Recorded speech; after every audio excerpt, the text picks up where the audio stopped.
மொத்தம் வந்து ஒரு 11 மாநிலங்களில் நேரடியாக பாஜக ஆளுகிறது. மொத்த 28 ஸ்டேட், 8 யூனியன் டெரிட்டரி. 8 யூனியன் டெரிட்டரிலையும் அது அவங்களுடைய ஆட்சி கட்டுக்குள் தான் இருக்கிறது. அதே மாதிரி 11 ஸ்டேட் நேரடியான ஆட்சியில் இருக்காங்க. அதில் அது போக ஒரு 9 ஸ்டேட்டில் வந்து கூட்டணி ஆட்சியில் கோலிஷன் கவர்மெண்ட்டில் இருக்காங்க. அப்போ கணக்குப்படி 28 ஸ்டேட்டில் 20 ஸ்டேட்டில் பாஜகவின் முழு ஆளுகை செலுத்தப்படுகிறது. அவங்க எப்படி சொன்னாலும் சரி, அது டபுள் இன்ஜின் சர்க்கார். இந்த ஸ்டேட்டுக்கு நிகராக, இந்த ஸ்டேட்டுகளில் எந்த ஸ்டேட்டையாவது தமிழ்நாட்டோடு ஒப்பிட்டு பேசுங்கள், உங்களால் சொல்ல முடியுமா? இவர்களுடைய வளர்ச்சிக்கு நிகராக தமிழ்நாடு இல்லை அப்படின்னு டபுள் இன்ஜின் சர்க்காரை ஒன்றை காட்டி பேசுவதற்கு பாஜக காரர்களுக்கு திராணி இருக்கிறதா அப்படிங்கிறது ஒன்று.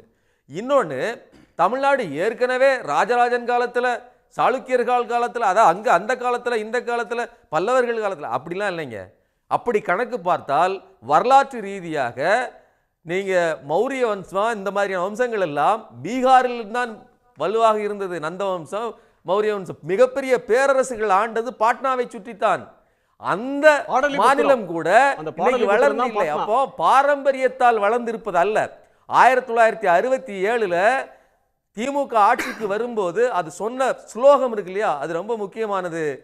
ரூபாய்க்கு 1 ரூபாய்க்கு 3 படி லட்சியம், 1 படி நிச்சயம்னு சொன்னார். அந்த 1 படி அரிசி, சாப்பாட்டுக்கு 1 படி அரிசிக்கும் கூட உத்தரவாதம் கொடுப்பதற்கு பர்மாவிடம் போய் இறக்குமதி செய்வதற்கு அனுமதி கேட்கப்பட்டது. அந்த அனுமதி ஒன்றிய அரசால் காரணம் காட்டி நிராகரிக்கப்பட்டது. போராடி ஒவ்வொரு முறையும் கலைஞர் அவர்கள் முதலமைச்சராக இருக்கும்போது போய் எங்களுக்கு அரிசி கொடுங்கன்னு டிமாண்ட் பண்ணி கேட்டுத்தான் உணவில் கூட நாம் தன்னிறைவடைந்தோம். ஆனா இன்னைக்கு நிலைமை என்ன? இன்னைக்கு நடப்பு அரசியலுக்கு வந்துரும். இரண்டாவது வளர்ந்த ஸ்டேட் அப்படின்னு சொல்றாங்க. 1.19 வளர்ச்சி, இரண்டாவது மிகப்பெரிய வளர்ந்த ஸ்டேட். ஏன் இரண்டாவதுன்னு பார்த்தீங்கன்னா, மகாராஷ்டிரா நீங்க சொன்ன மாதிரி சுதந்திரத்திற்கு முன்னாடியே மிக உயர்ந்த வளர்ந்த இடத்தில் இருக்குது. அதுவும் ஒட்டுமொத்த மகாராஷ்டிராவும், அங்கிருந்து பாம்பே தொடங்கி நாக்பூர் வரைக்கும் எல்லா மகாராஷ்டிராவின் எல்லா பகுதியும் வளர்ந்தாலும் கிடையாது, சீரான வளர்ச்சி கிடையாது. அது குறிப்பிட்ட அந்த கடற்பரப்புக்கு பக்கத்தில் இருக்க அரபிக்கடல் ஓரமாக இருக்கிற வணிகத்தலமாக இருக்கிற பாம்பே மிகப்பெரிய வளர்ச்சி அடைந்திருக்குது. 80s வரையிலுமே, 80கள் வரையிலுமே தமிழ்நாட்டிலிருந்து பல்வேறு நபர்கள், எத்தனையோ பேர் பிழைப்பு தேடி பாம்பேயில் குடி சென்றவர்கள் உண்டு. நீங்க தாராவிங்கிறது தமிழர் பிரதேசமாக இருந்தது. அப்படிப்பட்ட தமிழ்நாட்டில் தான் இன்னைக்கு கடந்த சில தசாப்தங்களாக தமிழ்நாட்டை தூக்கி நிறுத்தி இருக்கிறது இந்த திராவிட கட்சிகள். நான் இதுல வந்து 2 கட்சிகளையும் குறைத்து சொல்லவில்லை. ஆனால் பாஜக என்கிற கட்சி எங்கு சென்றாலும் வீழ்ச்சி தான் அப்படிங்கிறது என்னுடைய கருத்து. அதே மாதிரி நீங்க நடப்பு தேர்தலுக்கு வாங்க. தேர்தல் முழக்கமாக எது முதன்மை பெறுது தமிழ்நாட்டில்? தமிழ்நாடு சட்டமன்ற இல்ல, இப்போ பீகார்ல எலெக்ஷன் நடந்துச்சுங்க. அதுக்கு சிறப்பு பேக்கேஜ், ஸ்பெஷல் பேக்கேஜ் கொடுத்தாரு. எலெக்ஷன், அதாவது பட்ஜெட்ல நிதி அதிகமாக ஒதுக்கப்பட்டது. அதே மாதிரி இது ஆந்திர பிரதேசத்து தேர்தல் நடந்த போதும் அதிகப்படியான நிதி கொடுக்கப்பட்டது. ஆனால் இந்த பட்ஜெட்ல மிகப்பெரிய மோசடி. ஜல்ஜீவன் திட்டத்துக்கு நிதி கிடையாது, 3112 கோடி ரூபாய். கல்விக்கு சமரசிக்ஷா அபியான் திட்டத்துக்கு நிதி கிடையாது, 3548 கோடி ரூபாய். அதுபோக மெட்ரோ ரயில் திட்டங்கள், நீங்க இன்னைக்கு வந்து மதுரைக்கு வராரு, பெருமிதமாக வந்து எப்படியும் மதுரையை பத்தி, மீனாட்சி அம்மனை பத்திலாம் 4 பாட்டு பாடுவாரு. ஆனால் மதுரைக்கு கோயமுத்தூருக்கும் நாம இது மெட்ரோ ரயில் திட்டங்களை கேட்டோம், கொடுக்கல. இன்னும் கூடுதலாக வட இந்தியாவில் நீங்கள் கொண்டு போய் உங்களுடைய டபுள் இன்ஜின் சர்க்காரில் ஊபியில் மட்டும் 2021 தொடங்கி 26 5 வருடங்களில் 7 ஏர்போர்ட் திறந்திருக்காங்க.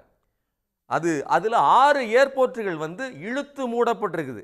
அலிகார், அசம்கர், சித்ரகூட், சிராவஸ்தி, மொராதாபாத் மற்றும் குஷிநகர் 6 ஏர்போர்ட் இழுத்து மூடப்பட்டிருக்கு. அங்கே போக்குவரத்துக்கு போய் வருகிற அளவுக்கு மக்கள்கிட்ட போக்குவரத்து பணம் இல்லை.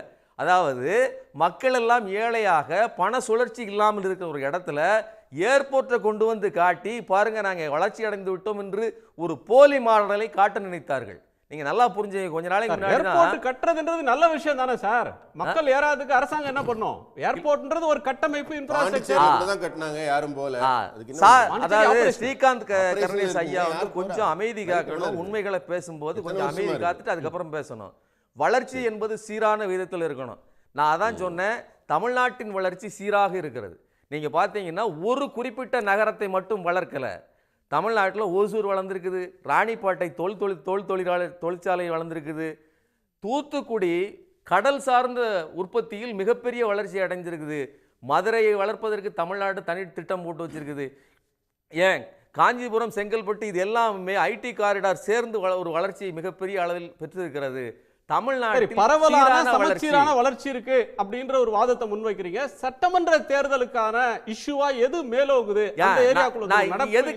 எதுக்காக இவ்வளவு சொல்றேன்னா, இவ்வளத்தையும் காட்டிட்டு நான் இதுல தமிழ்நாட்டுக்கு சிறப்பு திட்டம் இது கொடுத்திருக்கேன், எனக்கு ஓட்டு போடுங்க. எங்க கூட்டணி, என்டிஏ கூட்டணி, எடப்பாடி பழனிசாமி அவர்களினுடைய முகத்தை பாருங்க. அவருடைய அழுத்தத்தின் காரணமாக, அந்த சேர்ந்திருந்ததன் காரணமாக நான் உங்களுக்கு அதிகமாக கொடுத்திருக்கிறேன், எங்களுக்கு ஓட்டு போடுங்கன்னு கேட்டா நியாயம்.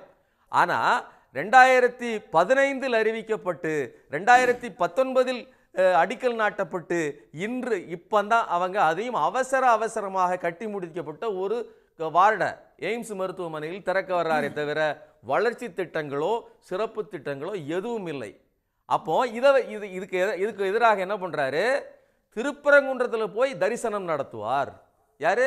மார்ச் 1ஆம் தேதி வருகிற மோடி அவர்கள் திருப்பரங்குன்றத்திற்கு போக வேண்டிய அவசியம் என்ன?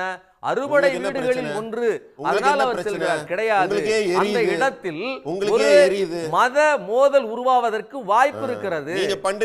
அந்த இடத்துல அதாவது ஒரு சிறு தீ பொறி பறப்பதற்கு வாய்ப்பு இருக்கிறது. அங்கே எண்ணெய் ஊற்றுவதற்கு வருகிறார். அப்போ மத நல்லிணக்கத்தோடு வாழ்வது, நீங்க பேசுறதுதான் கேவலம். இணைந்து மத நல்லிணக்கத்தை நீங்க தான் தூண்டுறீங்க. இப்ப வந்து மத விரோதத்தை தூண்டுறீங்க. நீங்க பேசுறதுதான் கேவலம். எவ்வளவு பாரத பிரதமர் வருகிறாருன்னா அதுக்கு நீங்க யார் ப்ரோகிராம் போடுறதுக்காக ஒரு பைசா நிதியை கொடுக்க நான் இவ்வளவு லிஸ்ட் போட்டேங்க. திமுக தூக்கி பிடிங்க வேண்டாம் சார், வாய் மூடணும். நான் நீங்க பேசும்போது வாய் திறக்கல. நீங்க பொத்துங்க முதல்ல. நீங்க வாய் நான் நீங்க பேசும்போது வாய் திறக்கல. பொத்துங்க முதல்ல. நீங்க வாய் மூடி பேச கூடாது. நீங்க பாதுகாப்பு கம்பேர் பண்ணுங்க. இல்ல சாராயம் பாட்டிலுக்கு 10 ரூபாய் கம்பேர் பண்ணுங்க. இல்ல சாராய கொள்ளையை கம்பேர் பண்ணுங்க. மணல் கொள்ளையை கம்பேர் பண்ணுங்க. நீங்க உத்தரப்பிரதேசத்தை கமிஷன் எதை பத்தாலும் ரோட் போட்டா 50% கமிஷன், 100% கரப்ஷன். திமுகனா 50% கமிஷன், 100% கரப்ஷன். சத்துவதால் சொல்லி உண்மையாகி விடாது. 50% கமிஷன், 100% ஆட்டைய உலப்பாதீங்க. ஸ்ரீகாந்த், நீங்க உண்மையை பேசுங்க. சத்து விட்டு கத்து ஓலமிடாதீங்க.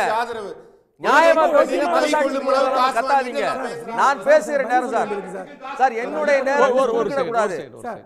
உடனுக்குடன் செய்திகளை தெரிந்து கொள்ள சன் நியூஸ் பெல் ஐகானை கிளிக் பண்ணுங்க.